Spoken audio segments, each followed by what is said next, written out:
How you doing, Virginia? I'll tell you what, I have the honor to be the Republican candidate for the Virginia 7th District. When people ask you, what's it going to be like to run with Trump? I said it's going to be outstanding.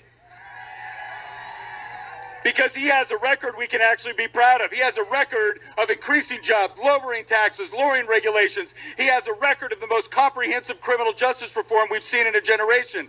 He has a record of peace in the Middle East. Democrats can't even get peace in their own cities.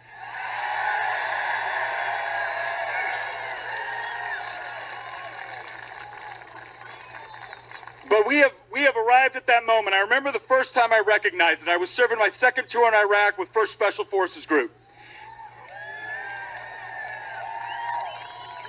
And I remember being overseas watching as the Democratic Party ran on a platform of wanting to fundamentally change our country. I want you to imagine what it was like to be a service member away from your family, with your friends, out there fighting for this country, to hear the Democratic Party say that they wanted to fundamentally change it. I can tell you right now, our history is not perfect, no country's is. But the problem has never been with our fundamentals. It has never been with the principles upon which we have been founded. And I will tell you, they're not so subtle about what they want anymore.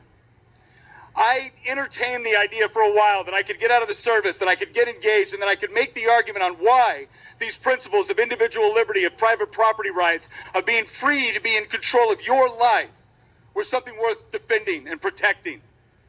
And you know what I was called? The same thing you were all called. You're a racist, you're a bigot, you're a sexist. They don't want to engage in debate because they can't, but I have news for them. You want to know about the party of racism, sexism, bigotry? Last time I checked, it wasn't our party that was the party of slavery. It wasn't our party that fought against women's suffrage. It wasn't our party that locked up Japanese Americans in concentration camps. It wasn't our party of the party of segregation, and it was not our party that did Jim Crow. That was the Democrat Party.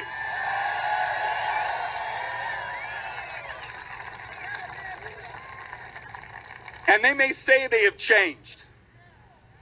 They may say they have changed, but here's what I've seen. The problem with the Democratic Party now is not that it's liberal, it's that it's authoritarian. And you see it every single day. Do what they say or they'll shut down your business. Do what they say or they'll shut down your church. Do what they say or they'll stack the court.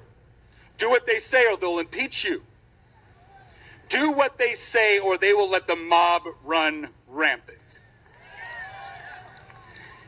They're not interested in unity. They're interested in obedience. Well, I've got news for them. This country was not founded by people that cower under threats and coercion and extortion. We come from better stock, and this is our moment to prove it. This is our opportunity. Don't look at what's going on out there and see fear. Don't see threats. You look at it as our opportunity to stand up and prove that we are worthy of every generation that came before us, every generation that bled, that sacrificed, that built something. This is our chance that we're worthy of them.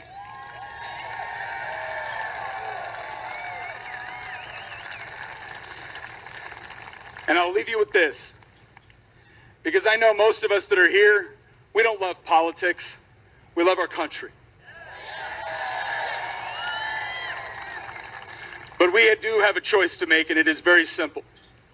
We are either going to fight for the country that we love, for the liberty that we cherish, or we are going to allow it to be stolen from us.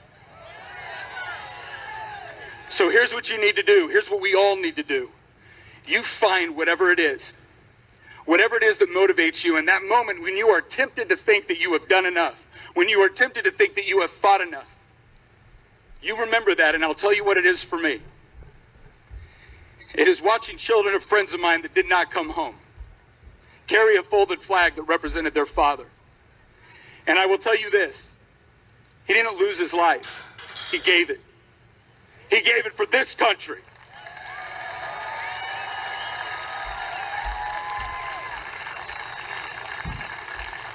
And whenever I'm tired, Whenever I'm tired, I think on that moment, I think on that picture in my mind, and I remember that I have a debt that is not paid. And I don't look at that debt as a burden, I look at it as an opportunity, because his children deserve to grow up in a country worthy of his sacrifice.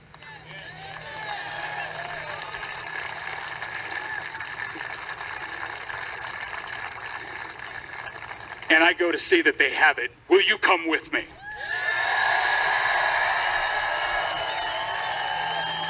Will you come with this president?